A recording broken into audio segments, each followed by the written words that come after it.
Está falhando a cada 3 minutos, ele para. Agora vocês me ouvem? Notificação no computador. Mesmo que a senhora diminua o... Sim.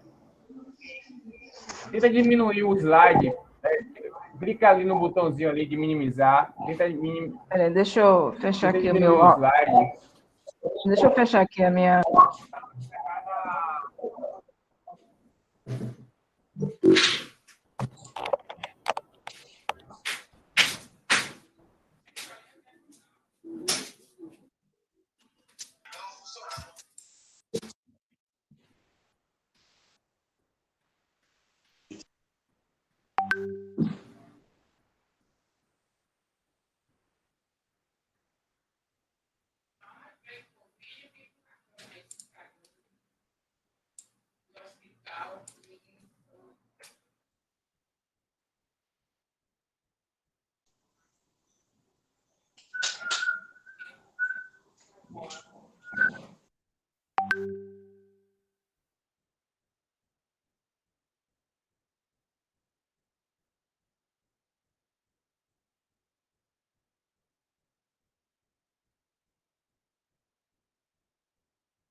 Gente, tem problema tecnológico, tem em qualquer lugar, né? Então, vamos... Estão me ouvindo? Estou ouvindo. Eu fui para o celular aqui, que acho que caiu aqui no meu computador. Está meio estável, parece que é a internet. Tira um pouco, mas vai desculpando a gente. Que a gente faz... Tudo bem.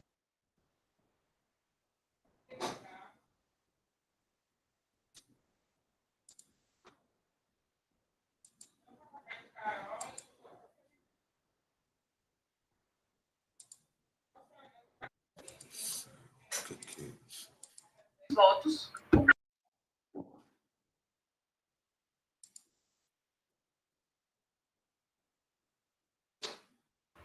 Eu acho que Josiane não percebeu, mas o áudio dela fechou. Pronto, agora está tudo ok aqui, gente. Vamos lá.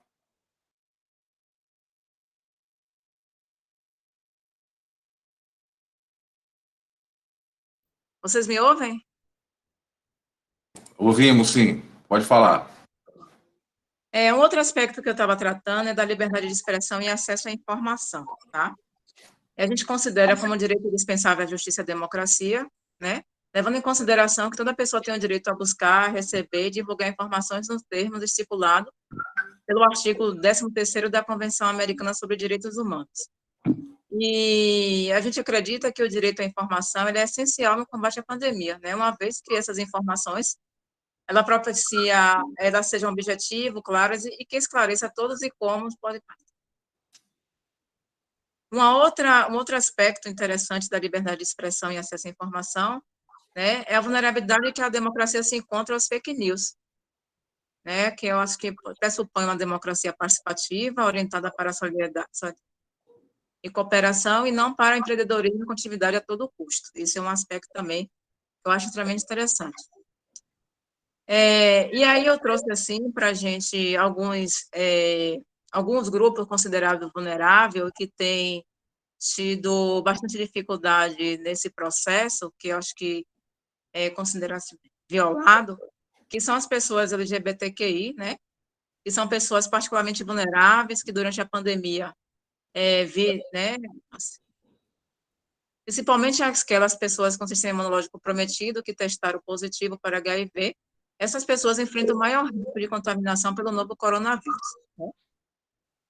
Um outro grupo que a gente, né, considera extremamente vulnerável são as crianças. Essas medidas de isolamento e ausência na escola e confinamento domiciliar, elas põem muitas crianças, principalmente para aqueles lares que elas estão sob o maior risco de sofrer violência física, sexual e psicológica, né? Então, é um outro aspecto considerado entre... Pessoas em situação de rua, moradores de assentamentos informais, população sem acesso adequado ao saneamento básico, tá? São outro grupo também que merece ter um olhar, porque as principais proteções fornecidas pelo direito à moradia são fundamentais à dignidade humana, né? E a preservação da vida que nunca podem ser suspensas, mesmo em estado de emergência. Então, geralmente, essas pessoas em situação de ruas, moradoras de ruas, elas se encontram vulneráveis, né? Com seus direitos extremamente violados, porque é uma doença que requer distanciamento social, requer higienização, requer uma boa alimentação para melhor suporte imunológico, e, no entanto, essas pessoas se encontram. As pessoas com deficiência também, elas estão entre as mais atingidas pela pandemia, né? Têm enfrentando a falta de informações acessíveis sobre a saúde pública e barreiras significativas para implementar medidas básicas de higiene, assim como a falta de acesso a instalações da saúde. Então, as pessoas com deficiência também, nesse momento, ela se vê até nada, e são pessoas que muitas vezes, para sua locomoção, ela precisa estar.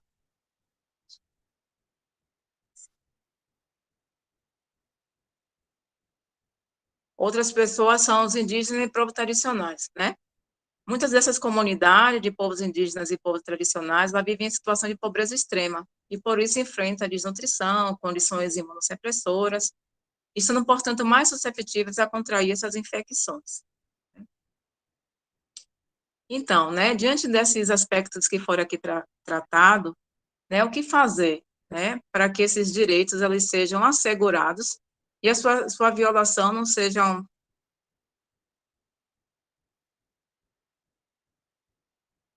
Então, diagnosticar esse impacto é o primeiro passo, né? Construir uma rede de proteção cidadã, eu acho que é um outro passo extremamente interessante, através de redes solidárias, né? Denunciar as arbitrariedades e as violações dos direitos às instâncias e órgãos competentes e o engajamento popular através das redes. E os canais digitais para atendimento à vítima de violação dos direitos humanos, principalmente promover o cyberativismo, também é uma possibilidade que a gente tem hoje de estar lidando, né, com essas violações de direito, para que seja assegurado ao cidadão a possibilidade de viver, né, mesmo com a pandemia. Nossa.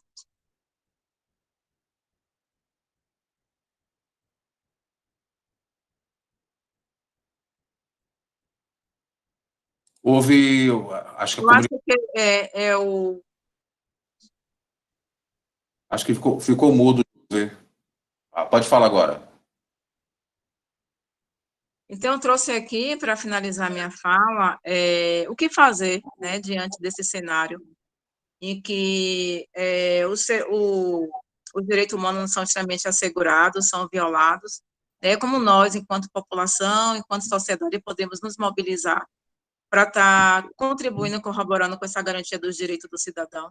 Então, eu trouxe aqui que diagnosticar esse impacto é o primeiro passo, né, como a Covid-19 está impactando no direito à saúde das crianças, dos moradores de ruas, dos povos indígenas, quilombolas, do LGBT, né, com as pessoas com deficiência, né, como construir uma rede de proteção cidadã, para que a gente possa assegurar e contribuir, na verdade, possa contribuir para assegurar esse direito desse cidadão, né?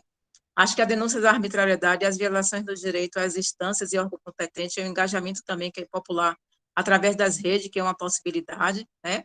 Os canais digitais para atendimento à vítima de violação dos direitos humanos também é outra possibilidade, né? Promover o cyberativismo é também uma possibilidade que a gente tem hoje, considerando o distanciamento social e o uso, né, das redes, da internet, do sistema.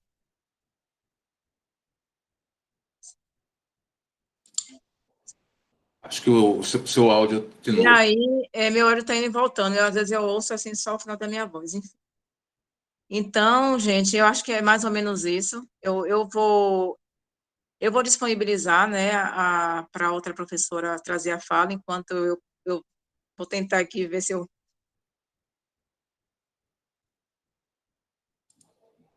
Tá mudo. Ok? Ok, Josi. Foi bom. Infelizmente, nós temos esses problemas técnicos que sempre acontecem com as transmissões, é natural, né? E a gente até esclarece que o objetivo de não estar usando a plataforma tem algumas limitações de acesso a pessoas que não são da turma, então isso tem que ser bastante pensado. Todo mundo sabe que eu não posso passar os links, etc.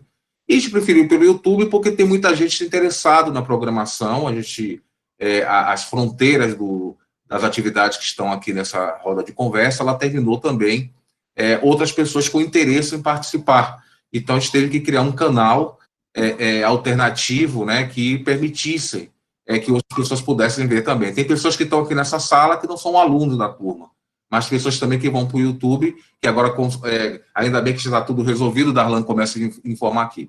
Então, vou ser muito breve nesse sentido e vou passar mostrando que acho que a Josiane fez um grande destaque, inclusive falou de quanto a questão da seta com a questão dos direitos humanos, direitos da pessoa, da dignidade, né? E isso foi, embora prejudicada bastante com a questão tecnológica, mas que foi possível a gente perceber uma riqueza dessa apresentação, trazendo os determinantes sociais, trazendo os determinantes da própria saúde, isso que é fundamental na compreensão, principalmente daquilo que chamamos dos direitos humanos. Então, vou passar para a professora Alcione agora, espero que ela tenha mais sorte nesse sentido tecnológico, né, assim, mas aí vai ter a oportunidade, Josi, para você também responder as questões. Fiquei um pouco frustrada agora, porque... Não fique frustrado, estou tentando entrar aqui pelo computador, está dizendo que atingiu o número limite de participações. Mas já resolveu no YouTube. Mas, enfim, eu espero que no debate eu tenha mais sucesso de estar... Eu estou desligando aqui algumas coisas, mexendo aqui para ver se melhora. Reiniciei aqui para ver se melhora a questão da comunicação. Mas pode ficar tranquila que já está, inclusive, já no YouTube, já está resolvendo, né? Tem as pessoas que estão assistindo lá também. Tá certo? Professora Alcione, a palavra é sua, com essa bela assim, com a capacidade enorme de fala, eu fico encantado quando assisto às suas aulas. Boa noite, Eduardo. Boa noite. Boa noite a todos e todas. Eu estou tentando projetar, eu já pedi a projeção e parece que está rodando e não projetou ainda. Adroaldo, eu te mandei. Talvez seja legal você tentar projetar daí. Está projetando sim, professora. A gente já está conseguindo ver aqui. Tá, sim. E eu não estou vendo.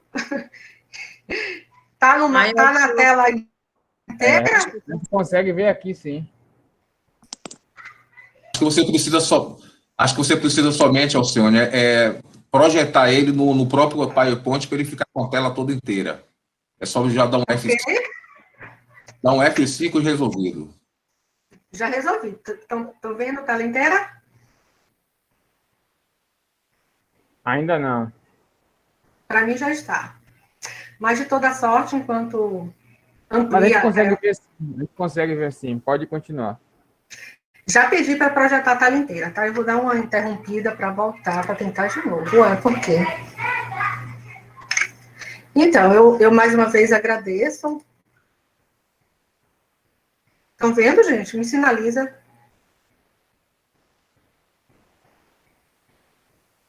Me escutam? Sim, eu estou escutando, não consigo ver os slides. Slides. Peraí. Aqui eu tô falando.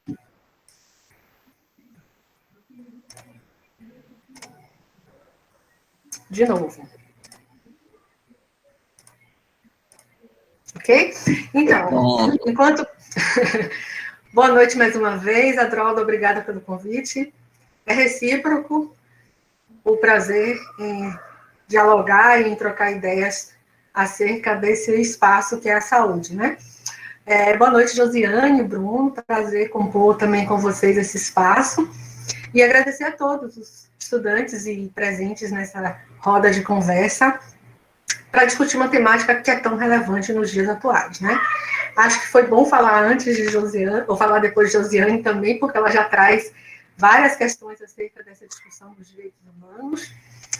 E eu acho que a gente tem nas mãos uma situação de uma densidade indescritível, assim, né? Eu penso que, e vários autores referem, que nós hoje vivemos com a pandemia de Covid, uma das maiores crises sanitárias e, com certeza, a maior dos últimos 100 anos, com graves consequências para o crescimento econômico, para o setor de educação, para a saúde, para a economia, o comércio. Então, nós seremos afetados em nível global e pensar quais estratégias vamos utilizar para enfrentar este desafio. E a ênfase que eu darei aqui é um pouco no setor saúde, né? Eu penso que essa realidade trouxe para nós uma necessidade incrível de solidariedade, né? E a gente se mostrou solidário. Eu acho que o povo brasileiro é um povo solidário e creio que isso ficou evidente, né, nos inúmeros processos, nas inúmeras possibilidades de colaboração que nós tivemos ao longo do ano. Desde os vizinhos que fizeram as compras para os idosos, aos vizinhos que costuraram máscara para distribuir em larga escala, as grandes campanhas de arrecadação de alimentos, o suporte social que vários grupos e movimentos também deram a populações mais vulneráveis. Então, eu diria que contra as imensas desigualdades às quais estamos inseridos, a gente tem também que olhar para esse espaço que Josiane já iniciou, que é pensar os direitos humanos, onde é que a gente situa essa relação dentro desse contexto. E, para a gente... sinceramente, profundamente impressionada em perceber... Vocês estão ouvindo? Alguém interrompeu. E aí, eu acho que nesse contexto, pensar que houve um grande atraso no nosso contexto, que foi as ações e as políticas, né, e as divulgações colocadas que traziam essa falsa oposição entre medidas de proteção coletiva, social, e os prejuízos econômicos. Eu acho que isso é um ponto que a gente precisa bater, rebater e discordar, né? As medidas de proteção precisam existir em detrimento que seja do setor econômico. E se a gente pensar o que é que a pandemia traz para a gente, um aumento incrível das desigualdades sociais às quais já estamos inseridas, né? Eu repito, as desigualdades sociais são todas aquelas situações que geram ou que mostram que as pessoas estão em diferentes riscos de adoecer ou de morrer por determinadas doenças. E, historicamente, no Brasil, a gente já tem uma sociedade bastante dividida, bastante desigual, né? A ver que vemos agora que na nova lista de bilionários da Ford tem brasileiro, né? Então, a gente pensar que essa parcela, né, somos 65 bilionários, são 65 bilionários no país, em detrimento de mais de 200 milhões, né? E diríamos daí uma parcela imensa de mais de 12 a 15 milhões considerados em situação de extrema pobreza. Então, os desdobramentos que teremos, né, nos próximos anos vão de forma muito clara dar mais evidência. Basta a gente andar e olhar nas ruas o que já tem acontecido, né?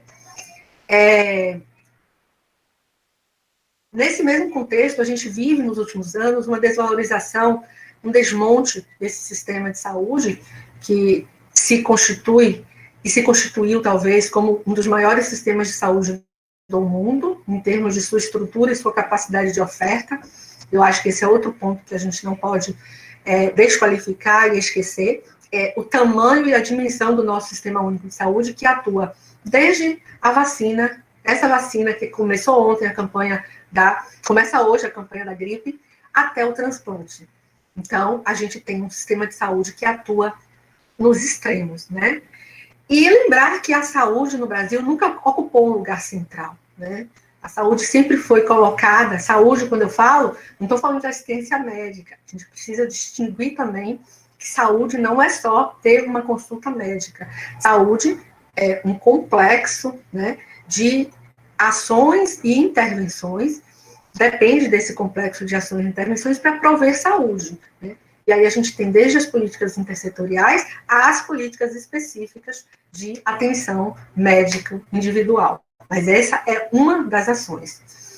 Nesse contexto da pandemia, a gente também tem que considerar a importância da articulação entre os diferentes níveis de governo, né? Quanto mais articulado e melhor essa orientação e esse encaminhamento, mais facilmente a gente vai alcançar resultados positivos.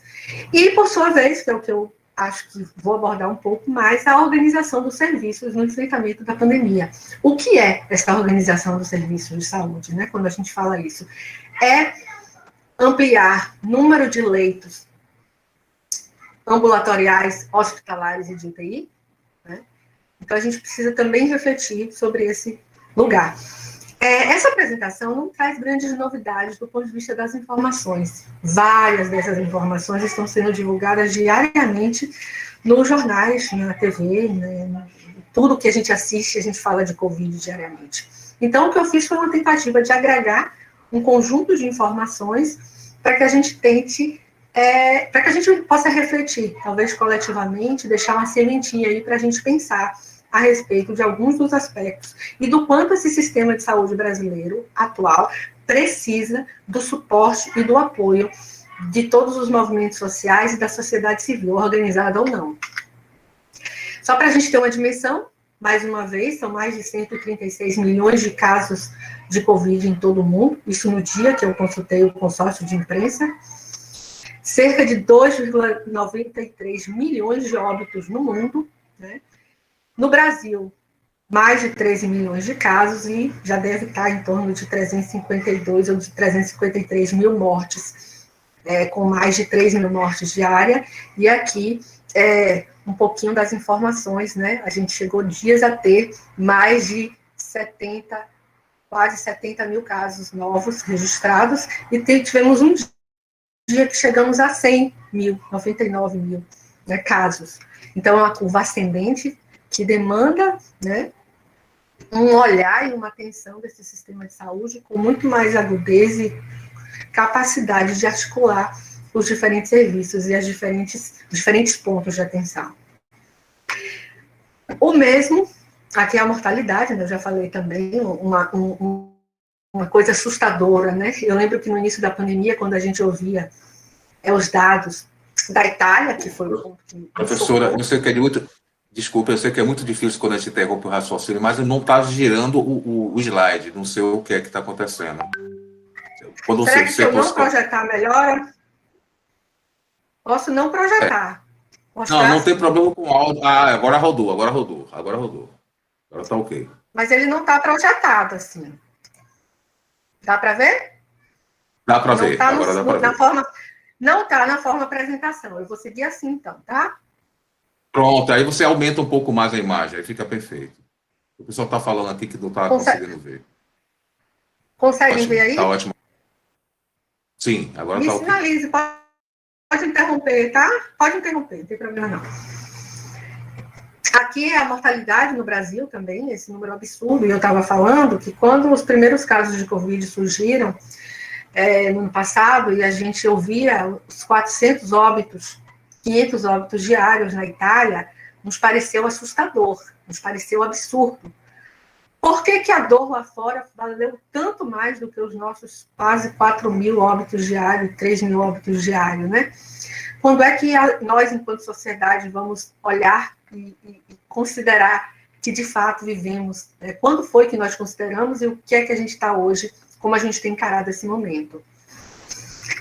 Aqui é o gráficozinho da Bahia, todos os dados do consórcio de imprensa estão disponíveis na internet, com cerca de 3.300 casos novos no dia que eu consultei, e aqui o número de mortes diárias, ressaltando que a Bahia tem feito um excelente trabalho, a articulação das vigilâncias e o trabalho da Diretoria de Vigilância Epidemiológica tem sido exemplar, não é à toa que a Bahia está em segundo, terceiro lugar em termos de vacinação, tanto em termos da notificação dos casos, do bloqueio da busca, né, de fazer essa investigação, quanto no processo de vacinação, né? Eles estão trabalhando ininterruptamente, às vezes, chegando às 4 da manhã no aeroporto, na hora que o avião chega para disparar e para dispensar as vacinas.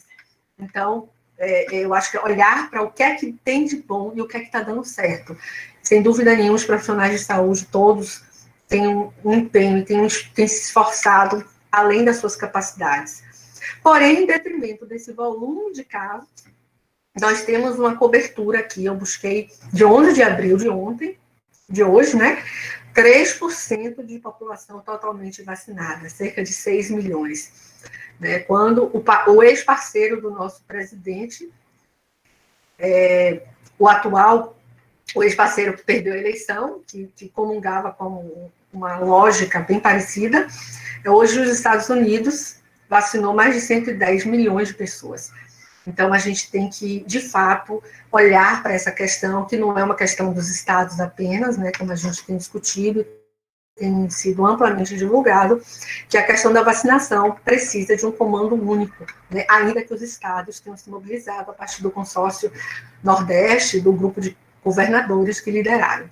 Então, diante desse cenário, eu trouxe aqui rapidamente uma lista de principais medidas, né, que estão postas para o enfrentamento da pandemia, diante dessa gravidade, a gente não pode perder de vista e não podemos reduzir a gravidade desse quadro, que vacina para todos, o uso de máscaras, manter distanciamento, usar o álcool, lavar bem as mãos, são as medidas mais práticas e importantes que cada um faça, repita e divulgue, insista que isso seja um objeto.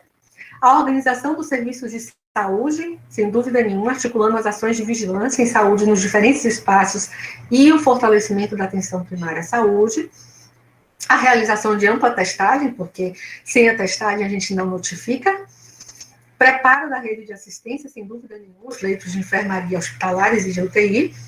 A priorização dos grupos para a vacinação e um item aí que tem muita importância nessa discussão, que são as políticas de proteção social, que eu vou falar um pouquinho mais. A Prefeitura Municipal de Salvador tem um plano de enfrentamento da Covid que está publicado no site, e eu trouxe as ações que tinham um pouco mais relação para além do sistema de saúde, né? Para além do aumento de leitos na rede e na situação específica de aumento de UTIs.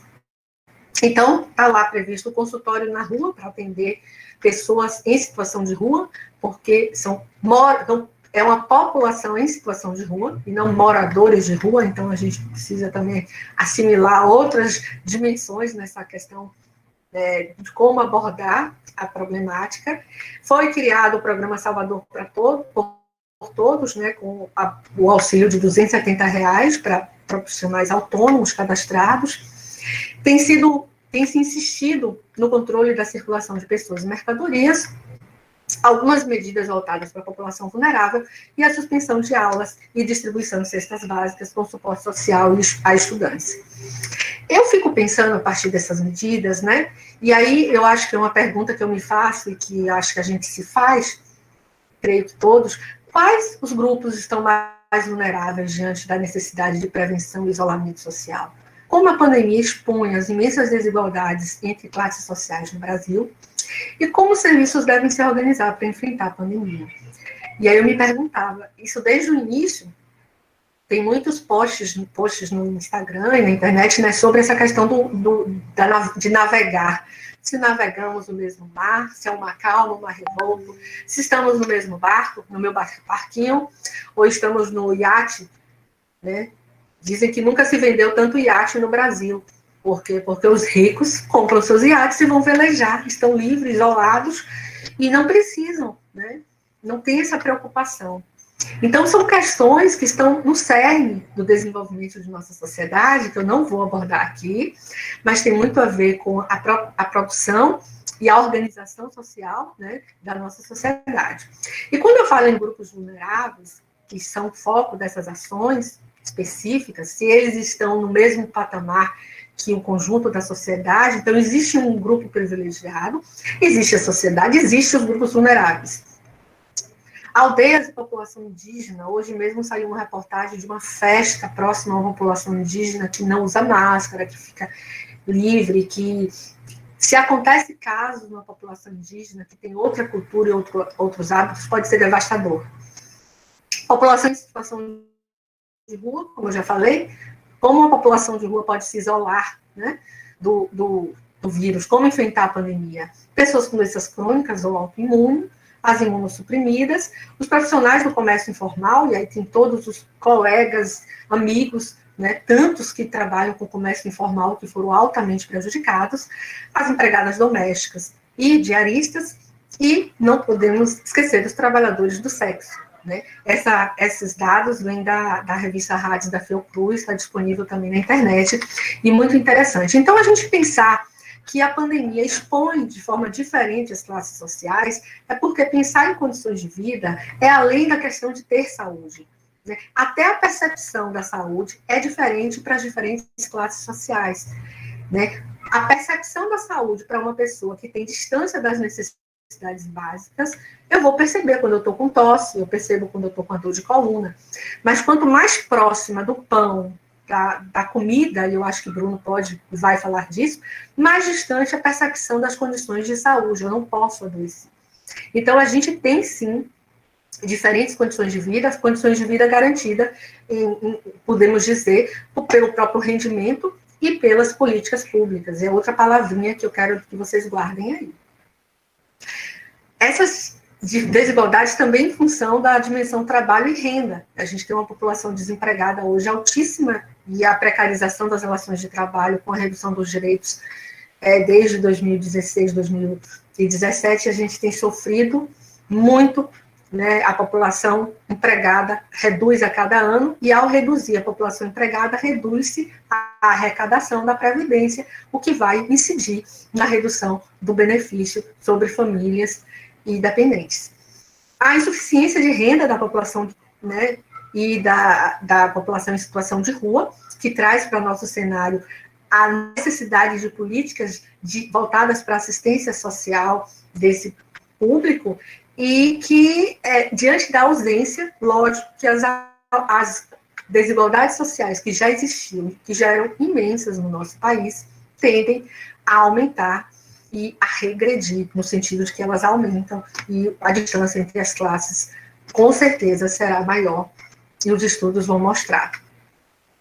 Aqui apenas um pouco desse lugar, que eu vou passar rápido para não me alongar mais do que o meu tempo, mas é o quanto a gente tem sofrido em termos das desigualdades sociais em saúde, e por quê? Né? Primeiro, a EC 95, que congela o teto de investimentos na área básica, saúde e educação, por 20 anos, né? E aí, como eu falei, a redução da população com carteira assinada reduz a arrecadação, a redução dos direitos trabalhistas, a gente fica mais sujeito à demissão por qualquer situação, não há qualquer garantia, as desigualdades regionais na distribuição de leitos, que privilegia grandes centros urbanos em detrimento da região norte e nordeste, por exemplo, a desigualdade dos indicadores de maior mortalidade, né, para a população de menor renda, a população preta e parda, sem dúvida nenhuma, está colocada em diversos trabalhos, é uma população que morre mais por doenças totalmente evitáveis,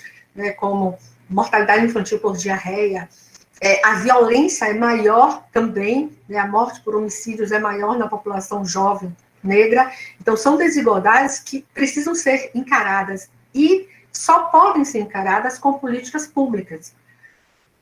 Com políticas públicas que promovam o bem-estar e a possibilidade de suprir necessidades básicas desses grupos populacionais. Entre as políticas públicas, a gente tem o setor saúde, né? Aqui é um pouco do que está se colocando, né, em relação às políticas públicas para o enfrentamento da Covid, a indiscutível e necessária manutenção do auxílio emergencial, o que, pelo contrário, está sendo reduzido, né, mas ele precisa ser mantido, a gente precisa responder a essa necessidade, e se responde à necessidade com políticas públicas. O auxílio a estudantes, né, e aí o exemplo da Bahia, que tem promovido várias ações voltadas para o apoio aos estudantes, e aqui em Salvador teve o auxílio a taxistas, profissionais autônomos, e entre outras situações. E no setor saúde, né? A Drodo vai me dando um toque aí também, que eu não parei para olhar, mas já cheguei no setor saúde. Então, no setor saúde, eu vou passar bem rápido, porque eu acho que é um tópico que vocês devem ter tido a oportunidade de discutir. A gente tem um dos melhores e maiores sistemas de saúde do mundo, como eu digo, com seus princípios e diretrizes, né? Igualdade, equidade, integralidade, universalidade, todos os princípios que garantam que essa atenção à saúde, ampla atenção à saúde, com ações de promoção da saúde, prevenção de doenças e riscos e assistência serão realizadas, e eu destaco aqui a integralidade, a regionalização e a hierarquização entre e dos serviços para discutir a atenção à saúde do ponto de vista da Covid. Quando a gente fala em atenção à saúde no Brasil, eu teria várias coisas para acrescentar, mas diante do tempo eu vou focar aqui na atenção primária, já que a atenção secundária e terciária, que é feita pelos serviços ambulatoriais ou hospitalares de média e alta complexidade, no caso da Covid, ela está amparada pelos leitos hospitalares e leitos de UTI, além dos gripários e dos leitos ambulatoriais, né? Mas no caso da atenção primária, que é algo que está um tanto quanto colocado, pouco valorizado nesse momento, eu queria chamar atenção, e aí eu convido vocês a entrarem no site do Observa Covid, é um site do Instituto de Saúde Coletiva sobre a Covid, tem aí o endereço, e um trabalho que está sendo publicado ainda, mas já está no boletim, no 5º boletim, que foi uma discussão sobre os eixos, né, voltados para a atenção à saúde, né, com ênfase na atenção primária. Eu queria rapidamente falar que o que esse trabalho traz é que nós não podemos resolver ou enfrentar a situação da pandemia da Covid apenas com leitos hospitalares, ambulatoriais e de UTI. A situação da população que está inserida nos espaços do território precisa ser vista, né? Para quê? Para bloquear e reduzir o risco da expansão da pandemia, para notificar, para identificar novos casos, monitorar esses casos, né? E entre outras ações, principalmente um veículo direto de ampliação da testagem, né? A subnotificação de testagem de Covid no Brasil é algo, assim, inaceitável, né?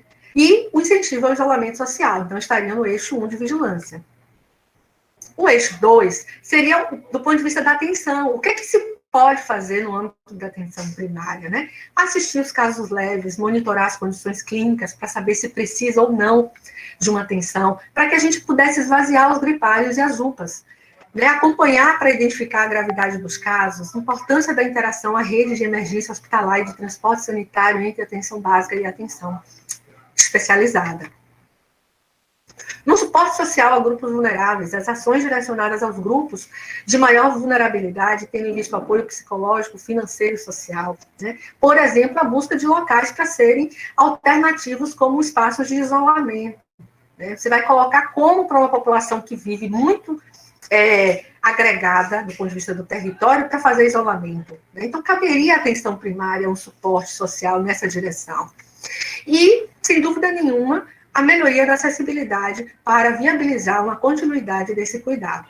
Eu trouxe esses 4 eixos porque eu achei super pertinente que, ao pensar a organização dos serviços voltados para o enfrentamento da Covid, a gente considere que existe um espaço de atenção que pode ser visto anteriormente ao espaço da internação ou do leito da UPA, que já é atenção especializada. E aí, para finalizar mesmo, meus 2 últimos slides, esse trabalho traz como principais recomendações aos gestores a readequação dos espaços físicos, né, e equipamentos de unidades básicas, a educação permanente dessas equipes, a ampliação dos procedimentos nas unidades básicas, o que inclui a estabilização do paciente, e a garantia de referência dos casos atendidos. São várias as recomendações, mas eu trouxe essas porque eu achei as mais pertinentes, está disponível no site da internet. Para finalizar, faz-se necessário para o sistema de saúde, uma integração dos planos de contingência nos 3 níveis de ação, e a necessidade da atuação da vigilância epidemiológica voltada para a redução dos riscos da ocorrência de casos novos. Para novos fases, a gente mantém os grandes desafios que eu iniciei, né, com a EC 95, que é um prejuízo absurdo para a área social, a importância da manutenção do auxílio emergencial, que eu diria que faz muita diferença e deve ser uma pauta, né, e tem sido uma pauta de luta para os diversos movimentos sociais, profissionais e de pesquisadores, da OAB, a CNBB, vários grupos assinam o Manifesto Livre, né, o Manifesto Movimento pela Vida, e a convocação ao governo federal para que apoie as ações, né, articulando os 3 níveis. Ao pensar essa apresentação no sábado, eu estava trabalhando nela, e eu estava ouvindo a live de Maria Bethânia, e ela tem um momento que ela diz: eu quero vacina, respeito, verdade e misericórdia. Eu achei isso muito forte, muito legal também para a gente trazer, né? Então, é o que eu quero, né? Faço minhas falas de Maria Bethânia. E obrigada, vamos seguir para tentar dialogar a respeito. Muito obrigado, muito obrigado, professora. Que bela apresentação, entendeu? Foi muito... Aí, por exemplo, é importante isso, acho que, embora, Josi, você possa estar se sentindo frustrada, mas assim, foi muito importante, está casando muito o que você trouxe no primeiro momento, né, que coloca os determinantes sociais, coloca a questão do direito, traz a Declaração Universal dos Direitos Humanos, apresenta uma série de questões, inclusive, apontando a possibilidade do cyberativismo. E assim, a dificuldade não foram. Estou aqui sintetizando para mostrar a riqueza disso e depois trazer um pouco desse contexto da própria saúde. Eu acho que a saúde, que eu sempre tenho colocado muito pertinente na sala de aula, é justamente numa perspectiva de a gente ter um entendimento para além da doença, né? Ou seja, você pensar o determinante, você pensar o aspecto que move, e foi muito rico pelo fato, inclusive, de apontar como a organização do serviço de saúde, né, ele está hoje no enfrentamento da Covid, trazendo, inclusive, apontando a necessidade da política, mas uma coisa que me marcou muito, professora, quando fala sobre isso, é a história de a gente defender esse patrimônio que é o SUS, né? O SUS é um patrimônio que não é um patrimônio de um político, de um idealista, é um patrimônio da sociedade, da luta da sociedade brasileira, né? E se não fosse esse SUS, a situação estaria muito pior, né? Veja como é enfrentamento do sistema de saúde americano. E agora tem algumas questões daqui a pouco para vocês responderem, que os meninos aqui são muito, muito polêmicos, né? Já trouxeram algumas coisas, tanto no YouTube como aqui no Meet, daqui a pouquinho tem algumas questões para serem levantadas. Então, vou aproveitar essa oportunidade agora para chamar esse companheiro muito sensível, muito comprometido com a luta pela questão da segurança alimentar, que é o companheiro Bruno. Aí, eu tenho uma relação de irmandade com ele também, no sentido de identidade política, identidade de transformação social, e que tem um papel de estar dentro do serviço, ele está dentro do serviço lá, fazendo esse enfrentamento nesse cotidiano da saúde na Bahia, né? E no Brasil, através dos conselhos, do Conselho Federal e das lutas políticas que são feitas em torno da segurança alimentar. Então, a palavra é sua, Bruno, para você agora. E eu estava até sem... Bom, boa noite a todas, todos, todes. Agradecer o convite, né, aí do projeto de extensão, através do professor Adroaldo, parabenizar pela iniciativa. Eu acho que o momento requer uma capacidade de organização diferente do que a gente já estava acostumado, né?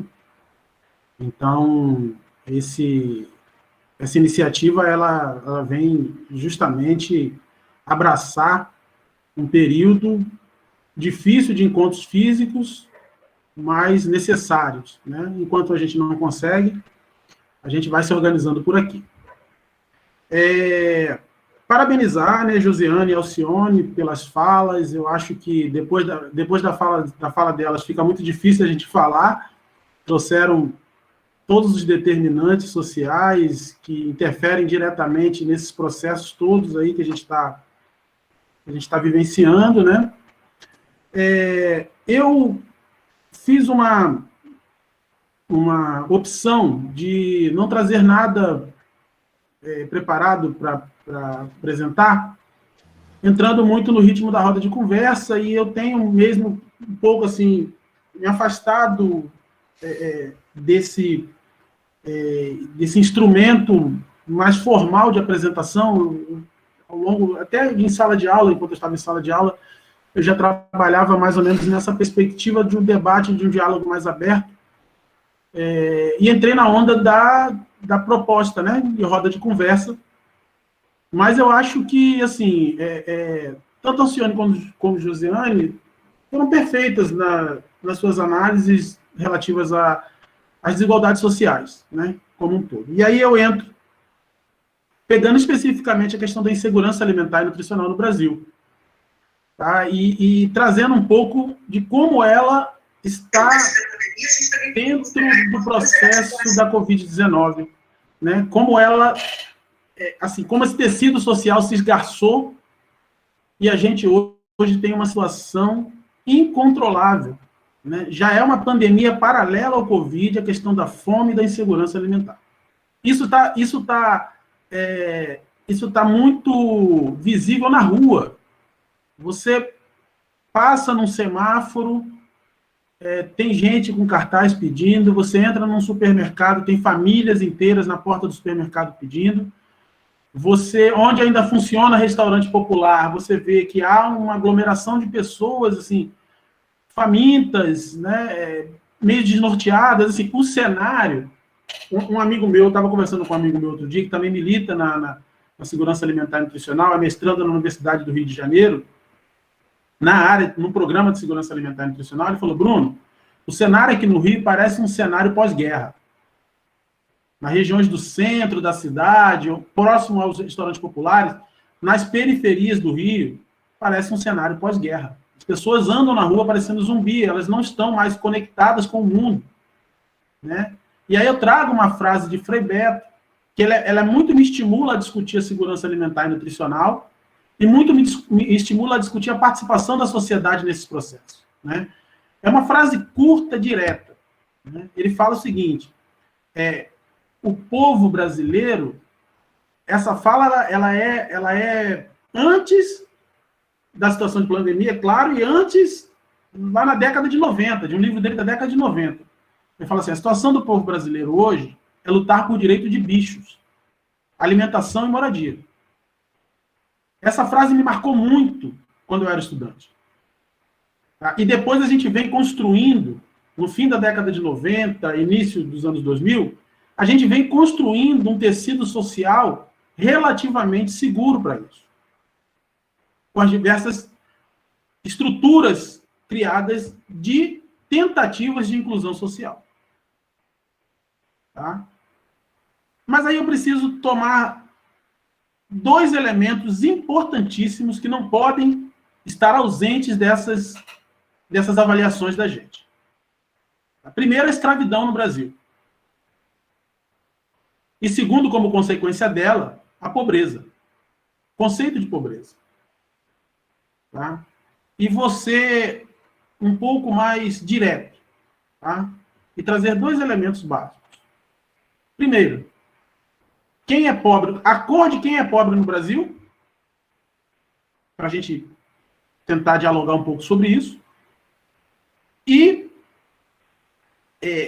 o que ocasiona a pobreza. Tá? Se a gente souber essas duas coisas, né, saber a gente sabe, mas se a gente conseguir interpretar, decifrar essas duas situações, a gente consegue entender o que acontece no Brasil desde a escravidão. Não é um processo novo, né? Não é recente, não foi a Covid-19 que trouxe a pobreza, a miséria, não foi. A gente vive nessa estrutura, né, há 500 anos. Tá? Então, assim, o que assim, a fome, ela só existe pela desigualdade, pela pobreza. Tá? Todos que passam fome são pobres. Certo? Mas nem todo mundo que é pobre passa fome. E aí a gente começa a tirar alguns elementos disso aí. Porque a pobreza, ela é o acesso. Se você não tem acesso, quanto menos acesso você tiver aos determinantes sociais, aos direitos, você é mais pobre.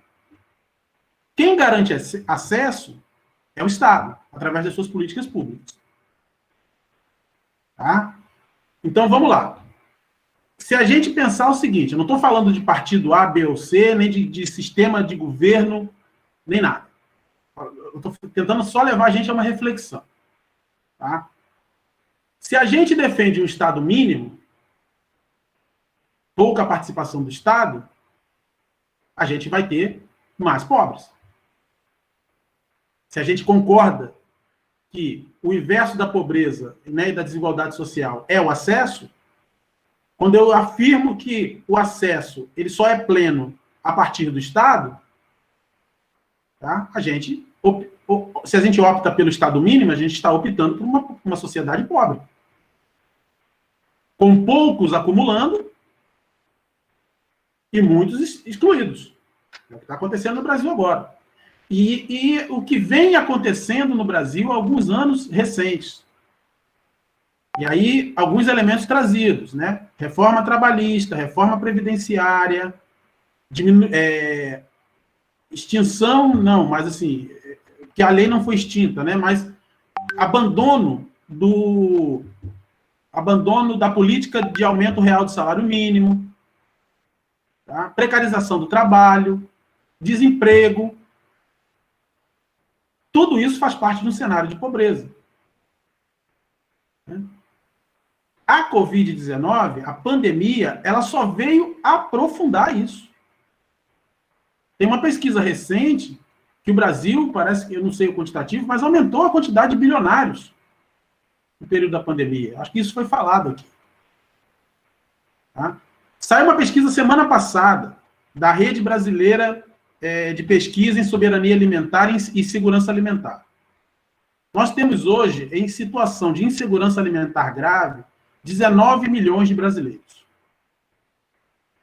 Se a gente soma com a insegurança alimentar moderada, a gente tem em torno hoje de 46 milhões de pessoas em situação de insegurança alimentar, grave e moderada.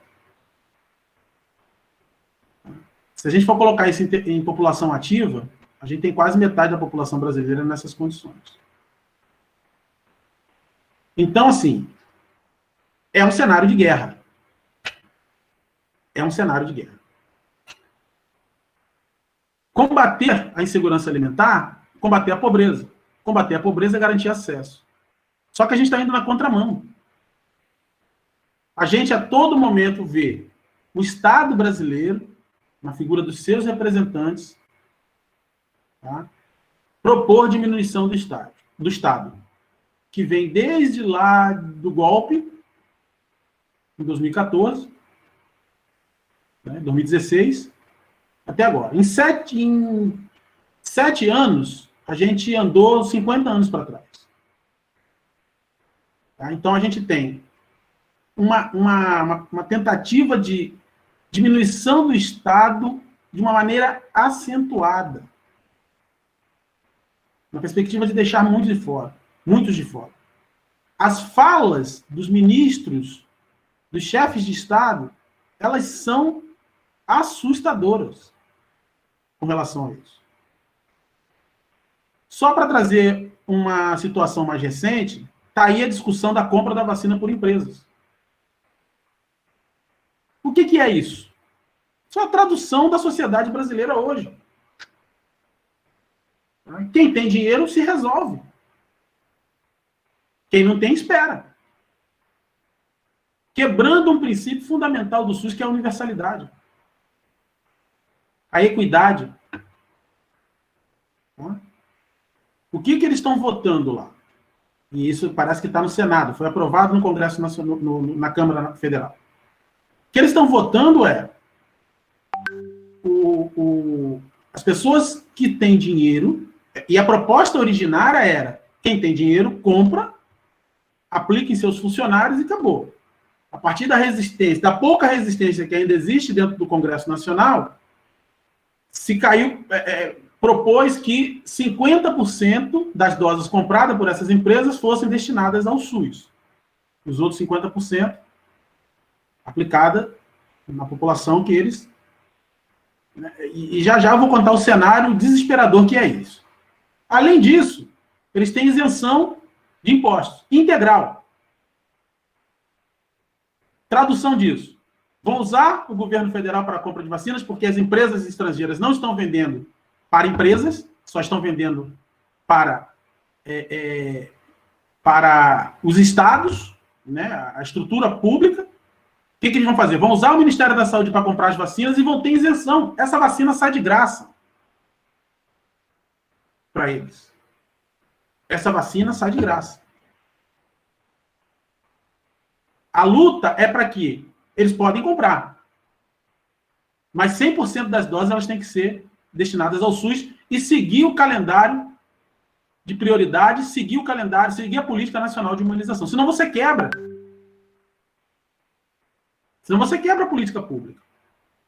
Então, esse é um retrato do Brasil hoje. Assim. O Estado não interessa mais. Quer dizer, não interessa até a próxima página.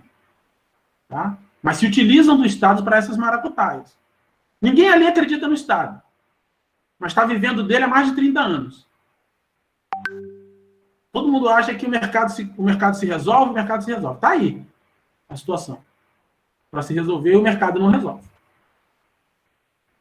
Então, assim, para essa situação de pandemia, não tem essa história de que ou a vida ou o emprego.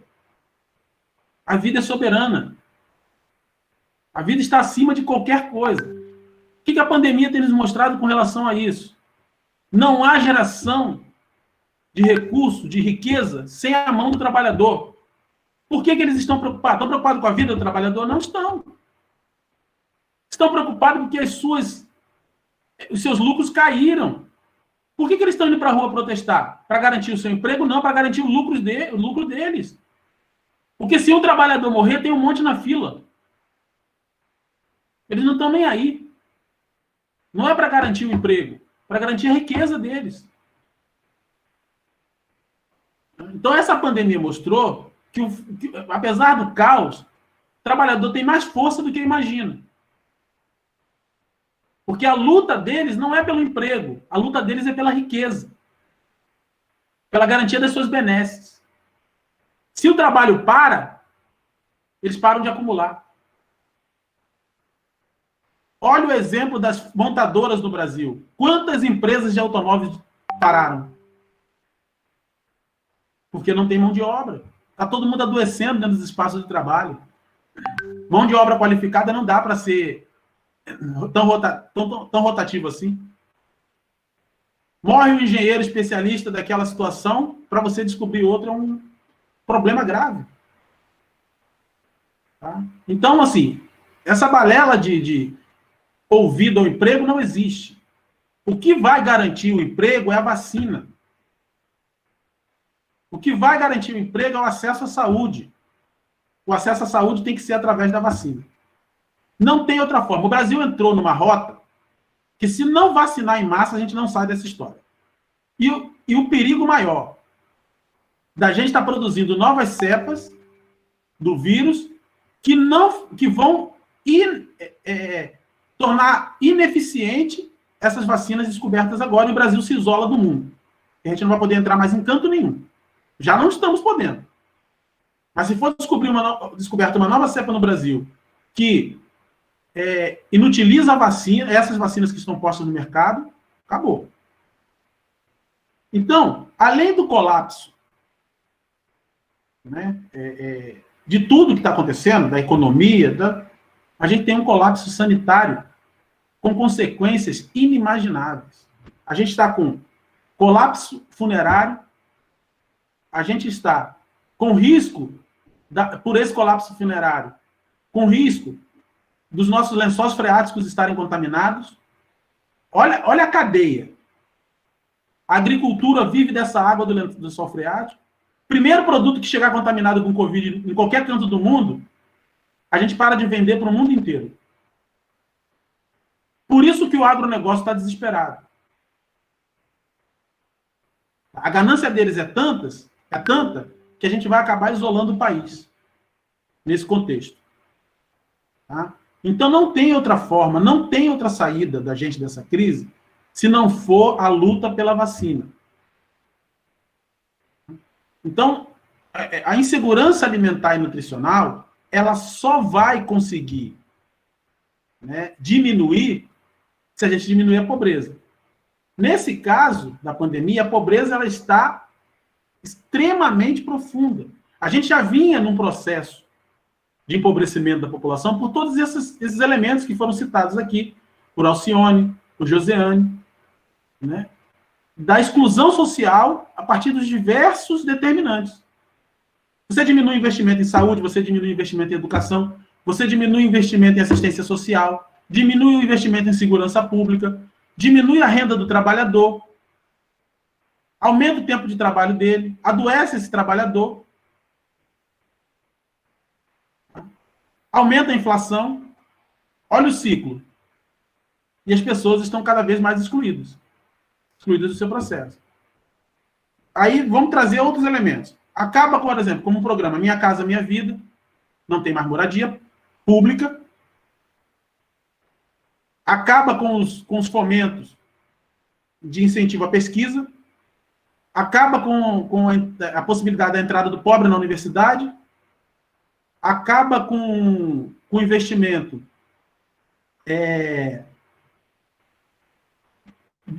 público do pagamento da universidade particular, FIES. Então ele vai cercando, né, a estrutura de poder vai cercando todo o recurso destinado a essas populações excluídas, né? E tem vários exemplos. Corte do BPC, diminuição do recurso na própria segurança alimentar. Essa semana saiu 40% de corte no recurso da agricultura familiar. Isso tem um impacto direto na segurança alimentar e nutricional da população brasileira, porque quem garante a comida na mesa não é o agronegócio. Quem garante a comida na mesa é a agricultura familiar. São elas que abastecem o mercado interno. E o governo vem seguidamente, nesses últimos 7 anos, diminuindo o recurso dessa população.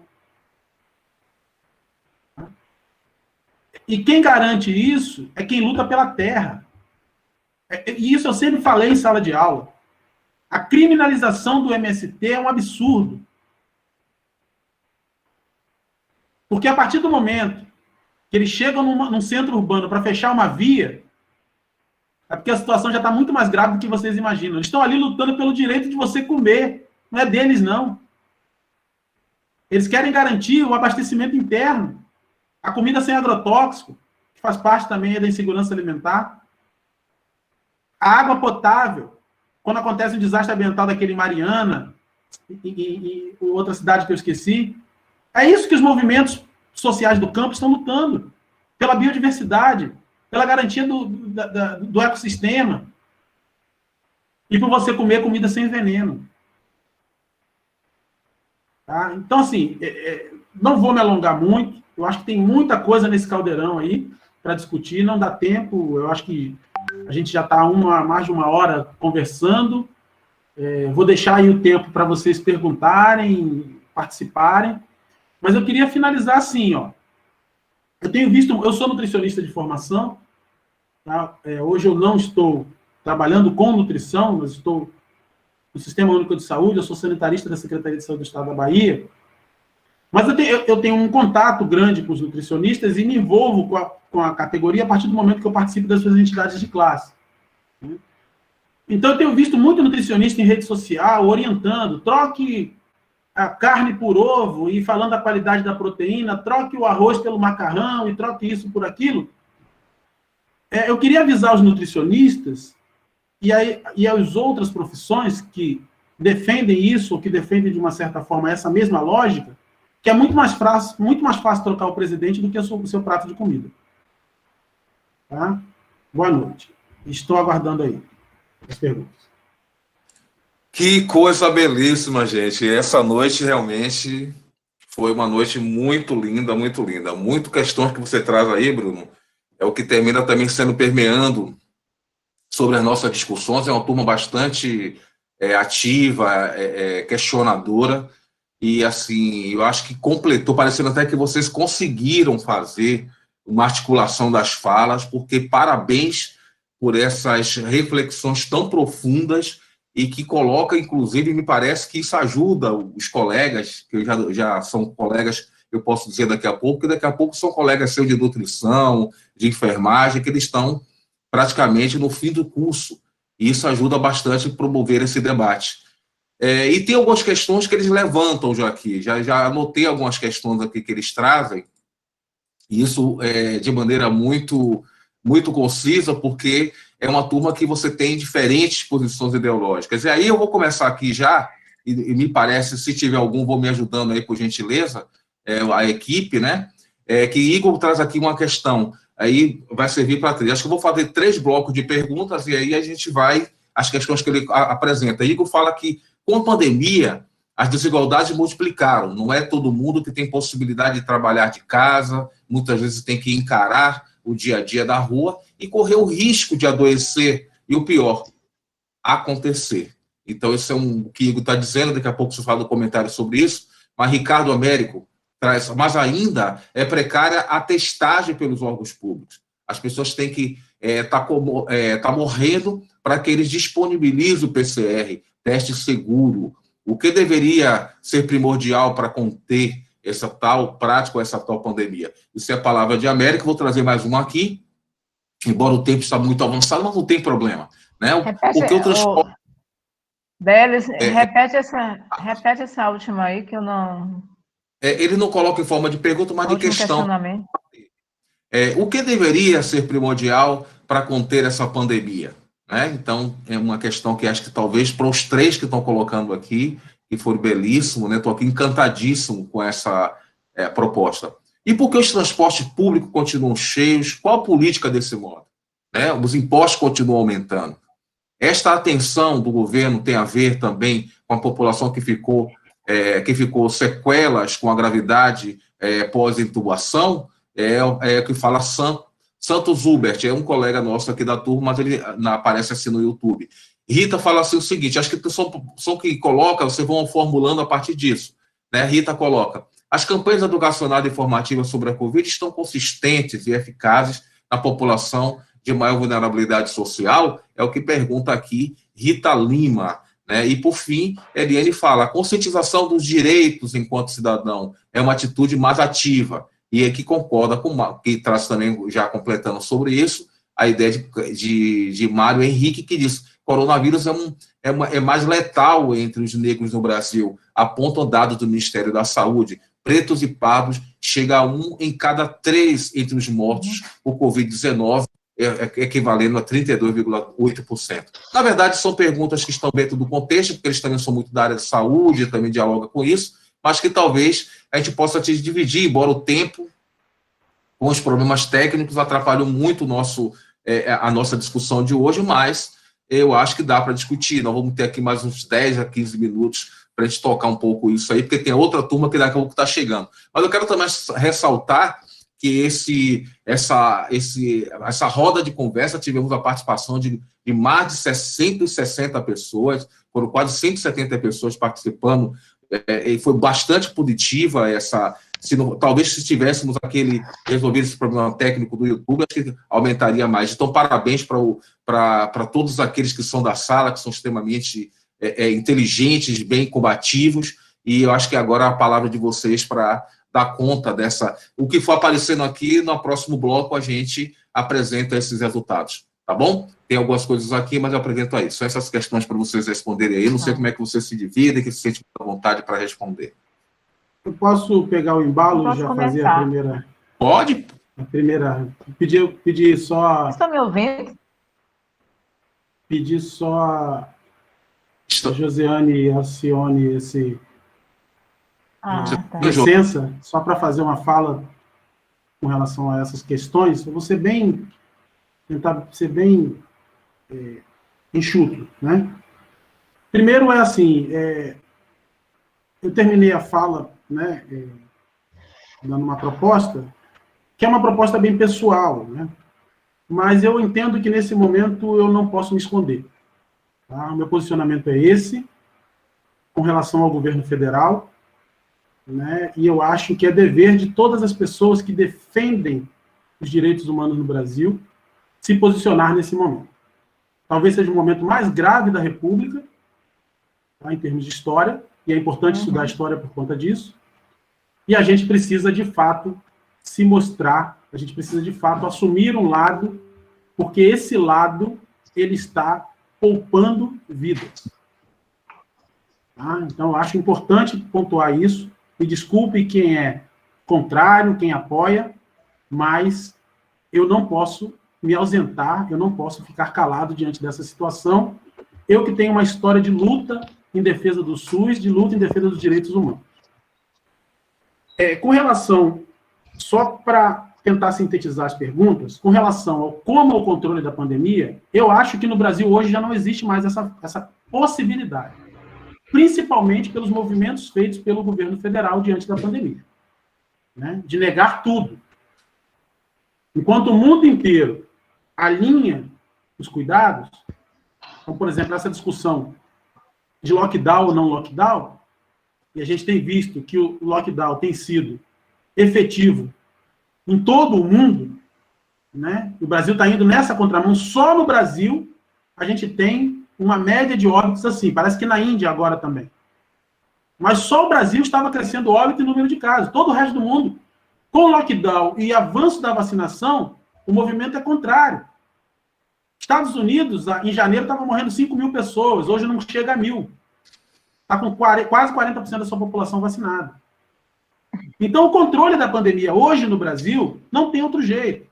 Você tem que fechar o país, por pelo menos uns 30 dias, fechar mesmo. E aí eu entro na pergunta aqui do transporte público lotado. Está acontecendo isso porque não fecha? Está acontecendo isso porque a classe média precisa da empregada doméstica dentro de casa? Exige. Tá? Porque os patrões estão aí lutando para abrir suas lojas, e eu não culpo o pequeno empresário. Ele também é uma vítima desse processo, mas com pouca consciência de que processo está inserido. Né? E para fazer lockdown não é fácil. Não é mandar as pessoas ficarem em casa e pronto, acabou. Você precisa o Estado amparar isso. O Estado precisa estatizar os salários, o Estado precisa socorrer as pequenas e médias empresas. Não dá para falar, fique em casa e acabou. É utópico, sabe? Mas o Estado precisa participar. Para ficar em casa, o Estado tem que botar dinheiro. Não adianta. As pessoas não vão morrer de fome dentro de casa. Se não tiver auxílio emergencial, tá? Se as empresas não forem acolhidas para garantir o salário em dia, não tem jeito, as pessoas vão sair de casa. E com razão. Não dá para ficar também criminalizando quem sai para não morrer de fome dentro de casa. Tá? Então, os transportes públicos estão cheios porque o governo federal não tomou uma atitude. As pessoas, para ficar em casa, elas têm que ter a garantia de ficar em casa. Tá? Além de não tomar atitude, ainda critica prefeitos e governadores que tomam esse tipo de atitude. E aí fica impossível. Então, o controle da pandemia no Brasil é só com vacinação em massa. A ideia era lockdown, vacinação em massa e testagem em massa. Há quanto tempo vocês não ouvem falar em testagem no Brasil? Os assintomáticos é que saem distribuindo a doença para tudo que é lugar. Porque quem tem o sintoma, ele, com medo, se isola e vai procurar o tratamento. Mas quem está assintomático está contaminando todo mundo, sem saber. Então, a testagem em massa ela é importantíssima para identificar os assintomáticos. São eles que mantêm a pandemia em alta. Não é quem está doente, quem descobriu ou quem já teve sintoma. Esses naturalmente se isolam, na sua maioria, né? E procuram o serviço de saúde. Até porque o medo da letalidade ele é muito grande. Para você ver, até os negacionistas estão se vacinando. Né? Então, assim, tem muito pastor de igreja aí, evangélica, esses maiores, né? Não estou generalizando, até porque eu conheço muitos evangélicos que têm dignidade, para nesse momento, tomar um posicionamento. Mas esses maiores aí, os vendilhões da fé, como o Bispo Macedo, Malafaia, estão lá nos Estados Unidos se vacinando e estão voltando aqui pedindo para lotar a igreja. Dizendo que a fé cura. A fé só serve para quem está dentro do templo? Para eles não serve, que estão lá em cima do altar? Eles vão ter que se vacinar para se proteger, mas o povão que se aglomera dentro da igreja tem que morrer?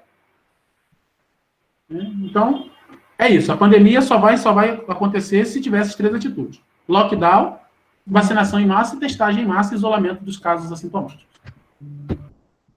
Muito bem, Bruno. Aí vamos agora ver Josiane agora. O nosso tempo já está ficando mais restrito.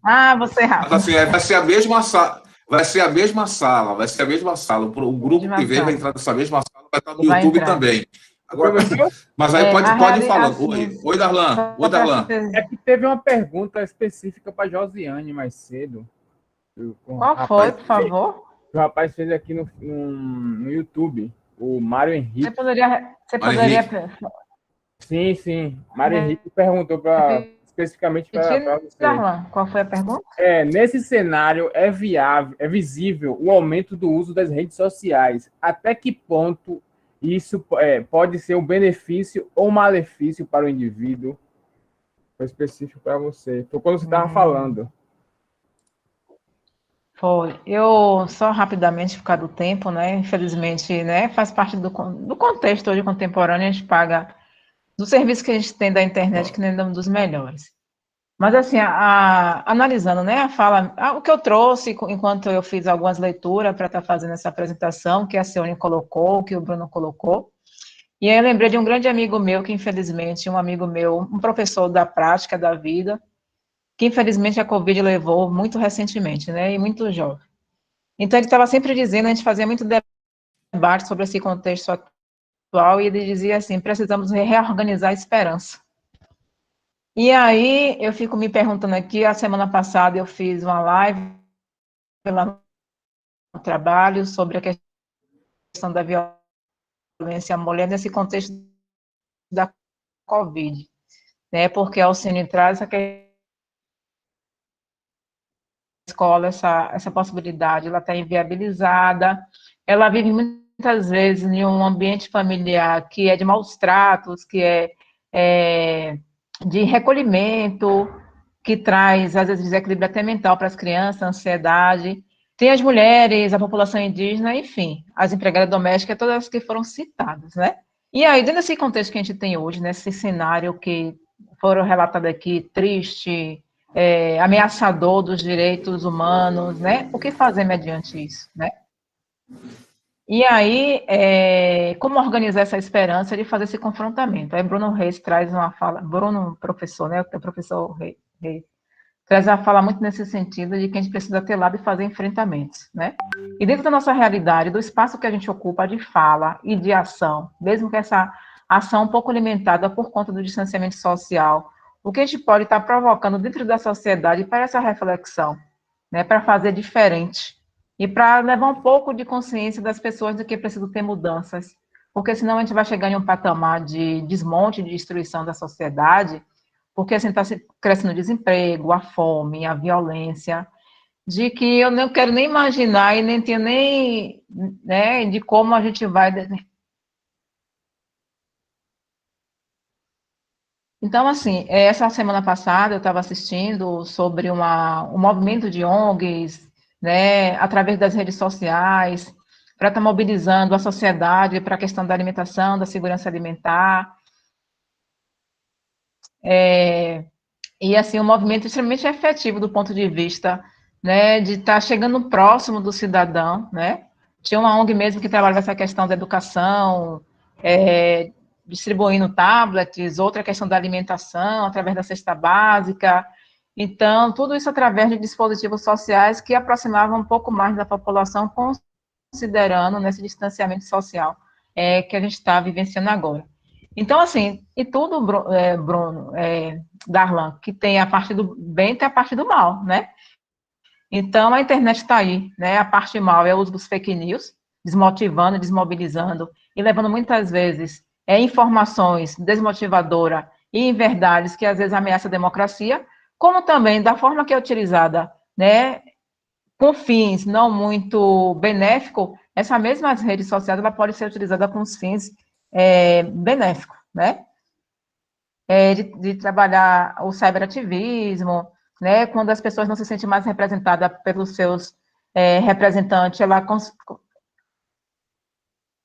movimentos que dialoguem com a comunidade. Hoje praticamente todo mundo tem um... Enfim, hoje a sociedade tem se reinventado muito, né, para aproximar, digamos assim, com a comunidade e com a sociedade. Então, eu acho que, para além de toda essa situação adversa, né, que não nos desmotiva, que nos faz olhar, né, sem muita perspectiva para o futuro do Brasil, né, quiçá até do mundo por conta dessa pandemia, mas outros lugares têm se reinventado, têm conseguido se organizar. Eu acho que cabe a gente uma mobilização, no sentido de utilizar desse nosso lugar de estudante, de profissional de saúde, né, do que a gente pode atingir o outro, seja através das redes sociais, e fazer essa mobilização, né, com o intuito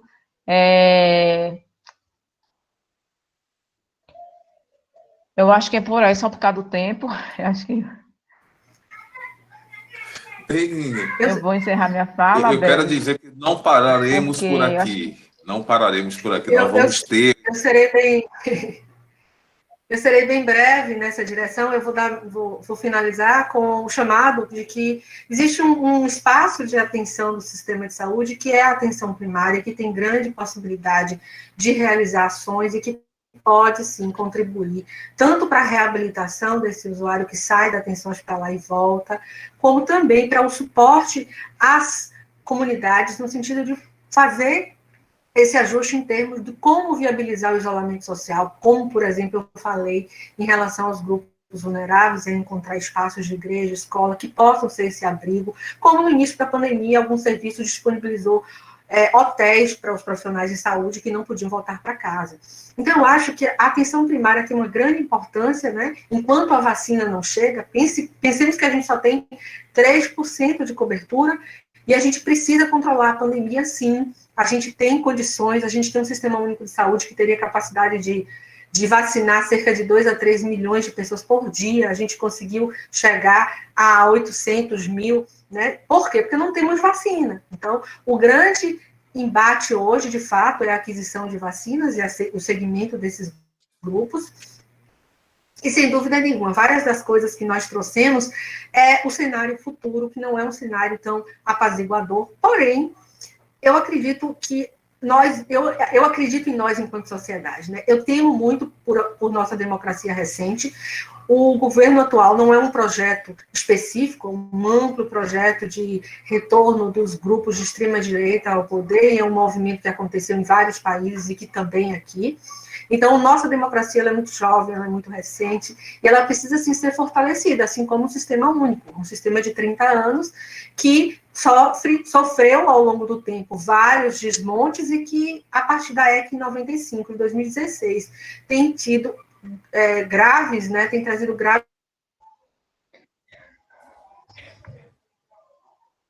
sem dúvida nenhuma, assim, a articulação dos diferentes níveis de governo para pressionar os nossos representantes na Câmara. A gente tem uma Câmara extremamente fragilizada, mas a gente tem também representantes que ainda debatem, que ainda trazem o tema. A gente tem lideranças dos movimentos sociais que estão pautando a questão da saúde, da pandemia, da vacinação nos diversos espaços. Hoje eu recebi um novo manifesto assinado pela Associação Brasileira de Economia da Saúde, por nossa colega Érica Aragão, denunciando o desmonte do governo em relação às ações. Temos aí na Frente pela Vida instituições que vão desde mais de 400 organizações da sociedade civil assinaram esse documento. Então, eu acho que contra o ódio a gente tem que trazer o amor e a gente tem que trazer força e coesão enquanto movimento social, né? Eu acho que é um momento de união, de trazer mesmo para que o chamado de que precisamos agora aparecer e mostrar, né? Várias das questões eu apoio, eu acho que a gente está, assim, no mesmo processo de luta e de busca pela manutenção do direito à saúde, do cumprimento das necessidades básicas, né? O Estado deve, sim, prover políticas públicas de proteção social à população mais vulnerável, principalmente nesse momento. É como se a gente estivesse numa guerra. Quando a gente está numa guerra, a gente tem que cumprir mantimentos para aqueles que estão na situação mais vulnerável no fronte. Então, a gente tem agora que dar suporte aos profissionais de saúde e manter as condições mínimas para que essa população resista, porque a pandemia vai passar e nossa sociedade vai permanecer. Então, a discussão é o que é que vai sobrar, o que é que vai ficar depois da pandemia. Vamos sair da pandemia, torcer que a gente sobreviva à Covid. Eu tive Covid e minha mãe não sabe, espero que não chegue até ela essa informação. Mas a gente sobrevive à Covid. Ih, gente...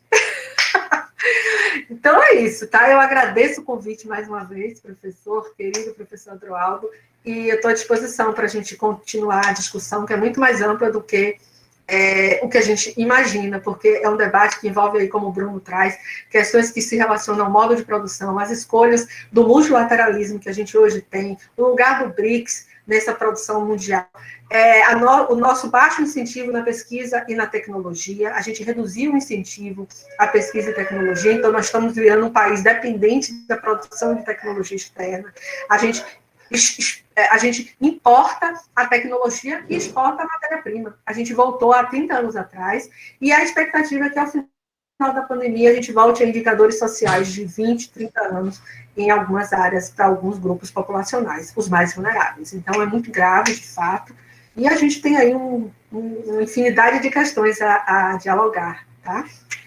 Obrigada, boa noite a todos. Alcione, só para concluir, a piada do ano é dizer que o Brasil é um dos países que mais vacina, mesmo tendo China, Índia e Rússia, que fazem parte dos BRICS, como produtores e exportadores de vacina. E aí o governo federal afirmando que o Brasil vacina mais do que esses 3 países. E tem gente que acredita. Gente, só para lembrar, a gente muito tem um dos melhores sistemas, programas de imunização do mundo, né? Então, de fato, a gente tem a Fiocruz e o Butantan como espaços de produção já há bastante tempo, mas aí abriria um outro debate, que é o valor dessas ações, o que deu certo, né? O que é que deu certo no SUS e que a gente está desmontando, que a gente está...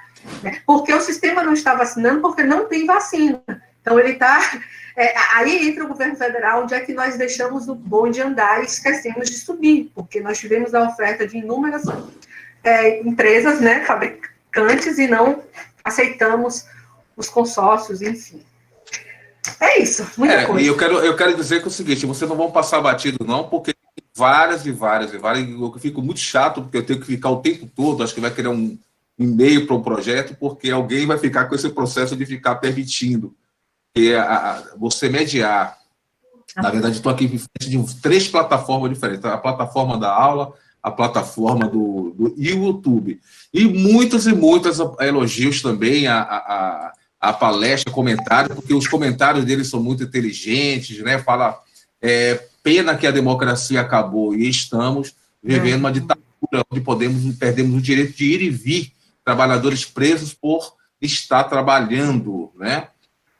Imagine o quanto tem sofrido esses profissionais de saúde, um ano de trabalhando além do limite, também falando sobre esse processo, e também algumas questões que a gente vai ficar com a próxima oportunidade, porque já estamos aqui presentes também já com a segunda palestrante dessa noite, né? E só lembrando, muitos falam que a propagação em massa de informação jogada na mídia em cima das pessoas seria o principal motivo dos danos psicológicos das pessoas, vai ficar sendo respondido em outro momento. Amanhã teremos um debate só voltado para a questão da mídia do fake news, que começa amanhã às 8h10 da manhã, e vamos dar essa discussão sobre a questão da vacina, vai continuar na outra parte da manhã. Então, assim, quem quiser participar vai ser o mesmo link, transmissão pelo YouTube, terá também certificação se vocês quiserem participar. E aí tem assim, a única atitude que tomaram foi diminuir a frota de ônibus, aumentando assim a quantidade de pessoas no ônibus, concordando com o companheiro Bruno. Ótima roda de conversa, gostei bastante, muito informativa. Mário Henrique, como sempre, trazendo as questões dele nesse cenário.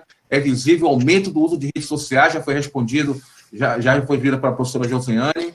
César fala assim, mídia é muito omissa, pois consegue atingir um grande número de pessoas, mas não cobrada por isso. Porque na última eleição, segundo o Lino Amaral, fala que os órgãos de justiça fecharam os olhos para os comícios e aglomerações, aumentando o número de... Então, também é uma palavra dele. A Alice fala, concorda também com a opinião, é a consciência de que começar em cada um de nós, não julgar o Estado, o governo, o presidente, a situação se encontra dessa forma, pois culpar a própria sociedade. É a palavra de Gustavo, e Lucas fala que a única atitude que tomaram foi diminuir a frota de ônibus, já está repetida, enfim. E aqui também houve uma coisa interessante de uma colega que também está na plataforma dos estudantes, né, que fala, é uma gama de informação extremamente importante, nos ajudará a ampliar nossos conhecimentos, e não é todo dia que achamos esse 0800, gente, foi aqui que Neuza Meire falou na outra plataforma, e depois da pandemia passar, o que sobrará, segundo ela pergunta, riquíssimo conhecimento essa roda de conversa. E ela também fala que nós nos achamos contemporâneos, mas no fundo ainda e continuamos pré-histórico. Então tem muita coisa, vocês podem depois ver esse link, vai estar disponível no YouTube, e de repente vocês podem ver também um comentário, isso só anima a segunda roda de conversa, aí, ó, tá aí pintando aí na tela também o nossa logo que foi feito pelos estudantes, né, de muito linda logo do projeto, e que mostrando que o resultado dessa live aqui, desse momento de aula, foi um resultado do trabalho desse coletivo que vocês elegeram e tiveram durante todas essas 2 últimas semanas, mesmo no período de prova, trabalhando e construindo essa atividade de hoje. Então, vamos ter daqui a pouco, agora vou mostrar, já estamos com 9 minutos de atraso, mas teremos aqui agora 2 outras palestras que necessariamente vão tocar na programação, que continua nessa programação dessa noite, que vai ser sobre o ciberativismo e o povo negro, se vocês quiserem ficar, e também teremos, que vai ser proferida pela professora Liz Santos, que é mestra em Sociologia pela UFM, e também iniciativas solidárias de movimentos sociais em tempo de pandemia, pela professora educadora Lucivana Moura,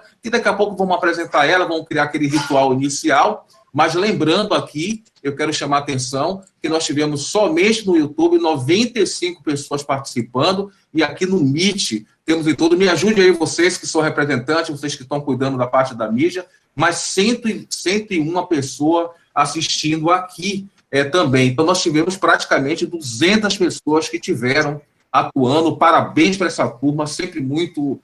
e também pelos resultados, eu falei para vocês que era um time muito selecionado de pessoas que fazem parte, por exemplo, de todo esse trabalho que está aqui. Então, gente, vamos lá, quem não pode entrar por aqui... Obrigada, boa noite. Eu quero somente... Prazer, Bruno. Eu só queria que vocês dessem as palavras finais apenas para a gente concluir, e aí eu vou passar para a segunda roda de conversa. Quem quiser continuar, pode continuar pelo YouTube, tá bom? Começando pela professora... Eu só quero agradecer mesmo, estou à disposição para a gente dialogar. Sugiro a todos o Observatório Covid, Observa Covid, do ISC, é um projeto de pesquisa que está dentro do site do Instituto de Saúde Coletiva, assim como o Observatório de Análise de Política em Saúde, que também é um outro espaço que tem debatido muito o setor saúde, tendo em vista toda essa complexidade que a gente está enfrentando, principalmente com a redução dos recursos e o desmonte, e que não é só da saúde, é da educação também, né? Nossas universidades, nossos centros técnicos, nossas escolas técnicas, todos, o ensino médio. Então, a gente tem que buscar esses espaços onde a gente possa se informar e pensar quais as estratégias, cada um no seu espaço, de poder acompanhar essa discussão e contribuir, né, nesse espaço que é o movimento social dentro do seu campo de atuação. Um prazer rever Josiane, um prazer conhecer Bruno e um prazer te rever, Adroaldo. Espero que a pandemia passe, que a gente possa fazer isso aqui presencialmente, que é muito mais interessante e satisfatório, né, quando a gente se encontra, tá bom? Eu que agradeço pela sua participação, pela sua disponibilidade de fazer uma belíssima palestra, parabéns, e pode ter certeza que será convidada para outras, viu? Porque a gente está com a rede aí, que vai ser uma rede interativa, formativa, muito grande aí, que quem vai conduzir são esses colegas aí que estão bastante empenhados. Deixa aí, portanto, Bruno, vamos fazer sempre aquela rodada, o homem sempre vai ficar para depois, que essa turma aqui, por exemplo, é formada na sua maioria de mulheres. E como ele é um sujeito assim, defende esses interesses da mulher, eu vou deixar para ela aí, depois ele fala. Muito elogiado, inclusive, a fala de vocês. Por favor. Josi, pode falar, Josi. Para gente fechar esse bloco. Eu agradeço, Androaldo. Eu agradeço me colocar à disposição. Eu agradeço, está ouvindo? Agora pode ser, ok. Me ouve agora? Ouço. Oi, está me ouvindo? Pronto, eu agradeço, vou me colocar à disposição para outros momentos, espero ter mais sorte neles. Eu agradeço, vou me colocar à disposição para outros momentos, entendeu? Espero que a internet contribua e eu possa dialogar, né, com mais clareza e menos interrupção, mas é o que temos para o momento, enfim, né? Obrigada, Alcione, a Bruno.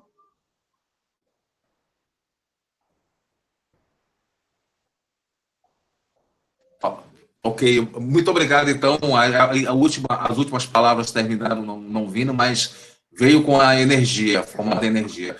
Também agradeço muito, está sendo muito elogiado aqui os debates, viu? A galera gostou bastante, nas 3 plataformas aqui, as pessoas que parabenizaram bastante. Eu fui tentando fazer aqui um pouco do que eles escreveram também, trouxeram de bastante benefício. Bruno, a palavra é sua também, Bruno. E teve também bons elogios, boas coisas para poder passar para vocês depois dos comentários aqui. Não, vou tomar mais tempo não, porque eu acho que está meio atrasada aí a programação. Mas, assim, agradecer o convite, agradecer a possibilidade de dialogar com vocês. Muito obrigado, Josiane, muito obrigado, Alcione, pelos conhecimentos. E desejar sucesso ao evento, me colocar à disposição para qualquer outro momento que precise. Eu estou por aqui. Você sabe que pode contar comigo. Grande abraço, boa noite a todos aí e bom evento. Tá bom, um grande abraço para vocês também, muito obrigado. E lembre que eu mandei para vocês a programação dessa atividade, que também acontece amanhã. Caso vocês queiram participar, vai continuar com o mesmo link também no YouTube, que dá para participar, e a gente está fazendo sempre a compilação de todas as participações dos colegas e trazendo para o debate aqui na mesa. Muito obrigado. Agora vamos entrar nesse segundo bloco agora, que vocês quiserem continuar também com a gente aqui. Vamos entrar nesse segundo bloco. Né? Vai embora já, né, professora? Tá bom, muito obrigado pela sua participação. Muito belíssima a exposição de você. Benício, quer coordenar nessa parte agora, Benício, com informações? Não, era para facilitar aí a outra turma, que o pessoal da nossa turma fosse para o YouTube, para dar espaço para eles. Eu vou encerrar o link do YouTube e vou mandar outro link. Ok. Então, vou continuando agora. Aqui já tinha presente só está a professora Lucivanda, né? Não sei se